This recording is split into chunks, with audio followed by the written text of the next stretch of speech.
ये महसूस होती।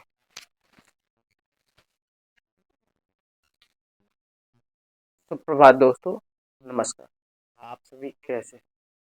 मैं आशा करता हूँ कि आप लोग सकुशल। आज की इस वीडियो के माध्यम से हम लोग एक नए अध्याय की शुरुआत करेंगे। हम लोग इस चैनल के माध्यम से टारगेट बैच मैट्रिक क्लास के लिए स्टार्ट किए थे। आज हम लोग जो अध्याय शुरू करेंगे वो होगा त्रिकोणमिति। उससे पूर्व आप लोगों से एक विनम्र निवेदन हुआ कि आप लोग चैनल को सब्सक्राइब कीजिए और अपने दोस्तों के पास भी इसे शेयर कीजिए ताकि जल्द से जल्द 1000 सब्सक्राइबर पूरा हो। चलिए हम लोग अपने अध्याय की शुरुआत करेंगे। त्रिकोणमिति हमारा अध्याय है त्रिकोणमिति।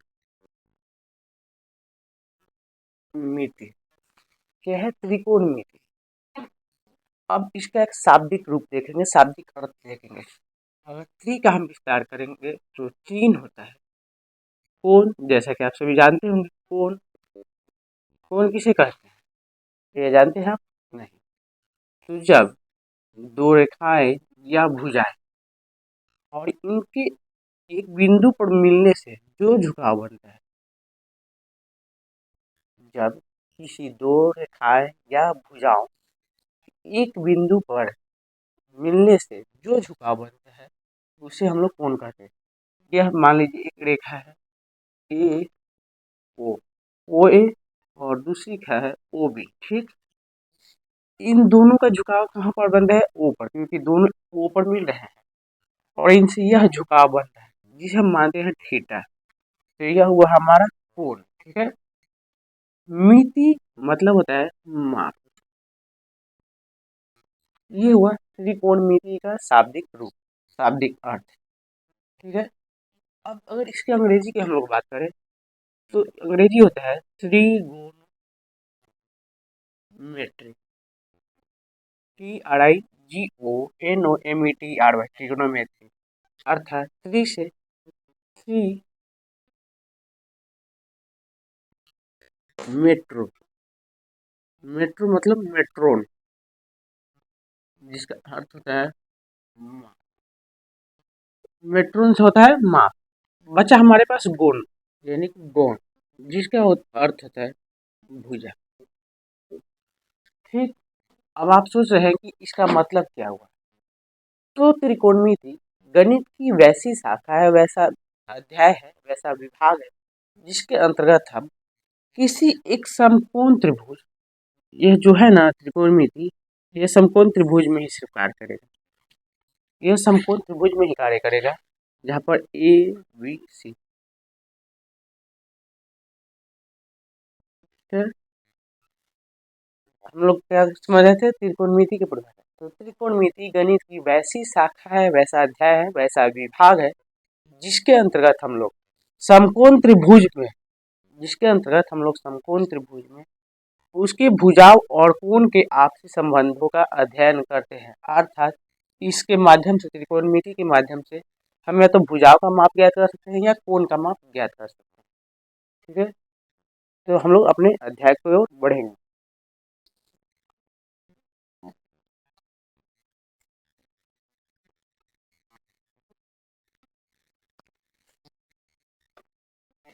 अभी तक हम लोगों ने त्रिकोणमिति के शाब्दिक अर्थों को देखा। अब हम लोग त्रिकोणमिति से संबंधित तथ्यों की शुरुआत करेंगे।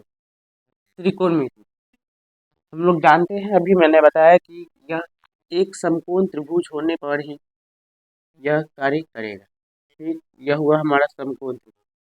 इसे बी मानते हैं, इसे सी मानते हैं और इसे ए, और यहाँ पर एक एंगल हुआ थीटा, ठीक।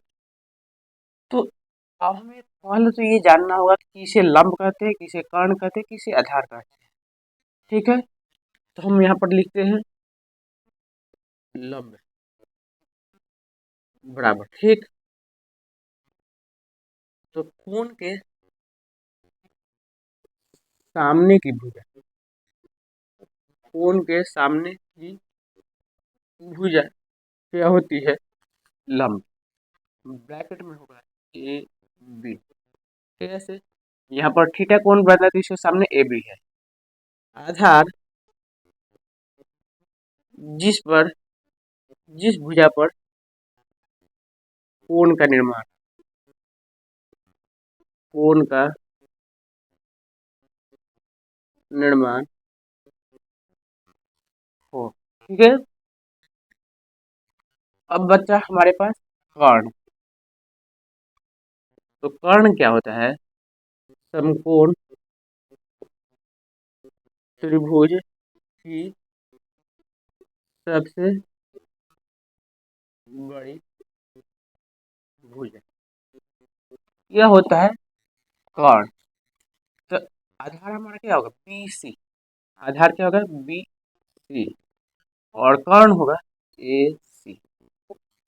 ठीक है, यह हुआ हमारा लंब। ये कोण थीटा के सामने यह है। थीटा किस लाइन पर बन रहा है? किस रेखा पर बन रहा है? तो बीसी पर बन रहा है, इसलिए यह हुआ हमारा आधार। और यह सबसे बड़ी भुजा है, तो यह हुआ हमारा कर्ण। क्योंकि कर्ण जो होता है वह हमेशा बड़ा होता है। अब हम लोग यह देखेंगे कि इससे संबंधित महत्वपूर्ण तथ्य क्या होते हैं। तो देखिए, ये जो तीन एंगल है, 1 2 3, ठीक, और इसमें भुजाएं कितनी है? 1 2 3, तीन भुजाएं हैं और तीन एंगल है। तो जब किसी एक एंगल को लेंगे तो इन भुजाओं के अनुपात को जब हम लोग क्या करेंगे तो महत्वपूर्ण तथ्य की हमें प्राप्ति होती है। मानते हैं पहले हम लोग लेंगे लंब और कर्ण के अनुपात को। जब हम लोग लेंगे लंब बटा कर्ण, लंब और कर्ण का जब हम अनुपात लेंगे तो यह होता है हमारा साइन थीटा के बराबर। ठीक है, जब हम आगे बढ़ेंगे तो लंब और कर्ण हो गया। अब अगली बार हम लोग लेंगे आधार और कर्ण के अनुपात को। एक क्रमबद्ध रूप में चलेंगे हम लोग, आधार बटा कर्ण, यह होगा cos थीटा के बराबर। और आधार कर्ण हो गया, लंब कर्ण हो गया, तो शेष क्या बचा? लंब और आधार कर्ण हुआ। तो लंब बटा आधार बराबर होता है tan थीटा। ठीक है, अब देखिए, हमने तो निकाला है लंब और कर्ण का अनुपात, लेकिन जब कर्ण और लंब का अनुपात, यानी कर्ण ऊपर हो जाए और लंब नीचे, यानी कि कर्ण बटे लंब, तो यह किसके बराबर होगा? यह होता है कोसेक थीटा, कोसेक थीटा के बराबर। ठीक, इसको भी पलटेंगे, यानी कि कर्ण बटा आधार, यह होगा सेक थीटा के बराबर। और यहाँ पर हम करेंगे जब आधार बटा लंब, आधार बटा में लंब, यह होगा cot थीटा के बराबर। इतना तो ठीक है। अब आप सभी देख पा रहे होंगे कि ये एक दूसरे के विपरीत है। जब ये एक दूसरे के विपरीत है तो ये क्या साबित करेगा? ये यह दर्शाता है कि अब हम जब देखेंगे इन दोनों को आपसी तुलनाएं करेंगे तो हम देख पा रहे होंगे कि ये दोनों एक दूसरे के विपरीत है, अर्थात विलोमानुपाती। तो हम लिख सकते हैं sine theta is equal to 1/cosec theta और cos theta is equal to 1/sec theta. ठीक, और tan theta is equal to 1/cot theta. पहला, दूसरा और तीसरा, ये महत्वपूर्ण तथ्य है। इन्हें अभी आपको याद करना होगा, ये और ये वाला। ठीक है, तो अब इसके बाद हम लोग आगे बढ़ते हैं।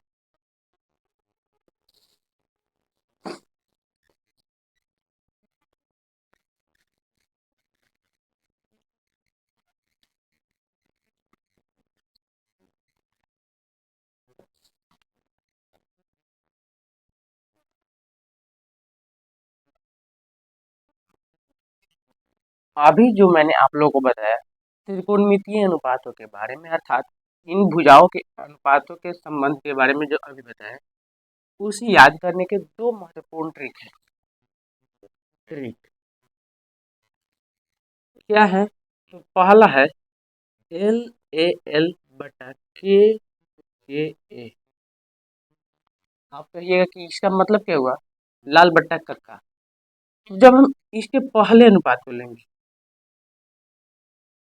अगर हम एल बाई के करेंगे तो यह होता है लंब एल से लंब और के से कर्ण, और यह किसके बराबर होता है, तो साइन थीटा के बराबर।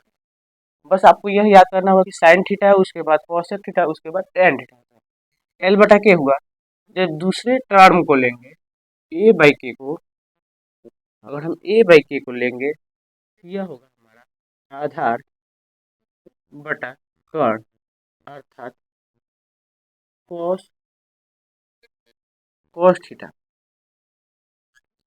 और तीसरा और अंतिम जो है एल बटा ए, अर्थात लंब बटा आधार, यह किसके बराबर होगा, टेन थीटा। यानी कि एल इज इक्वल टू लंब, के इज इक्वल टू कर्ण, और ए इज इक्वल टू आधार। यह हुआ लाल बट्टा काका का फॉर्मेट। इसके आधार पर आप इस सूत्रों को याद कर सकते हैं। लंब बटा कर्ण, ए से आधार, के से कर्ण, एल से लंब, ए से आधार। अब आप जानते होंगे कि साइन थीटा का जस्ट विपरीत होता है 1 बाई कोसेक थीटा, यानी इसका मान होता है, और यह होता है 1 बाई सेक थीटा के बराबर, और यह जो होता है 1 बाई कॉट थीटा के बराबर। इस आधार पर आप फिर इन तीनों का भी मान ज्ञात कर सकते हैं, यानी कि इसे उलट देंगे, हमारा कोसेक थीटा का मान ज्ञात होगा। अब हम लोग दूसरे ट्रिक की बात करेंगे। पहला ट्रिक तो हो गया, दूसरे ट्रिक को देखें, वो बहुत ही मजेदार है।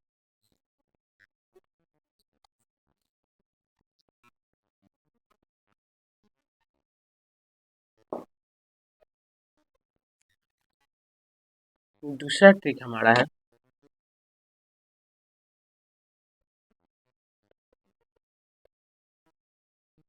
दूसरा ट्रिक है P B P by H H B. अब आप सोच रहे होंगे कि आखिर इसे कैसे याद करेंगे, यह याद हो पाएगा, P B P by H H B, हाँ याद ही है। देखिए, एक देश का नाम लेना पड़ रहा है, किसी देश के बारे में ऐसा नहीं बोलना चाहिए, लेकिन लेना पड़ रहा है याद करने के लिए।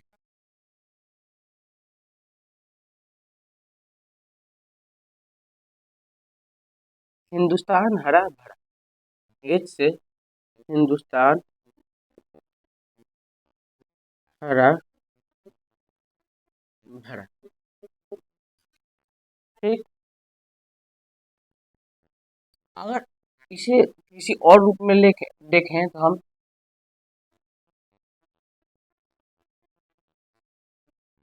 पागल भटकल प्रेम, ये भी हो सकता है, कुछ भी हो सकता है जिससे आपको आसानी से याद हो। ठीक है, अब देखते हैं इनके विस्तारों को। पी का मतलब होता है परपेंडिकुलर, परपेंडिकुलर। बी का मतलब होता है बेस, परपेंडिकुलर होता है लंब, बेस है ये। और एच का मतलब होता है हाइपोटेनियस, हाइपोटेनियस मतलब कर्ण। ठीक है, तो यह हुआ। अब इसके विस्तारों को देखेंगे तो पी बाई एच बराबर लंब बटा कर्ण, मतलब sine theta. B by H अगर हम देखें तो आधार बटा कर्ण, यह हो गया कॉस थीटा। और अंतिम जो होगा हमारा पी बाई बी लंब बटा आधार, यह हुआ टेन थीटा के बारे में। और जस्ट इसका विपरीत होता है 1 by cosec theta, cosec theta. इसका विपरीत होता है 1 बाई सेक थीटा, और इसका विपरीत होता है 1 बाई कॉट थीटा। ठीक है, तो ये हुआ हमारे दो ट्रिक। एक तो था लाल बटा कक्का, और दूसरा है पागल भटकल प्रेम। पागल भटकल प्रेमी, भूखा प्यासा है, हिंदुस्तान हरा भरा। ठीक है, अब हम लोग प्रश्नों को हल करेंगे, जो हमारे किताब में दिए हैं प्रश्न, उनको हल करने का प्रयास करेंगे।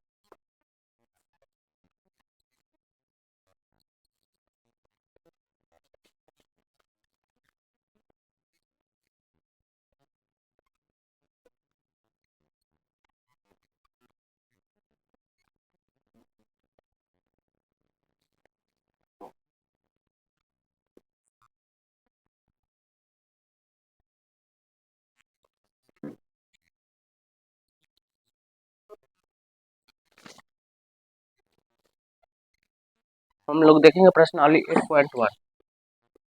प्रश्नावली 8.1 दिया है A B is equal to 24 centimetre और B C is equal to 7 centimetre.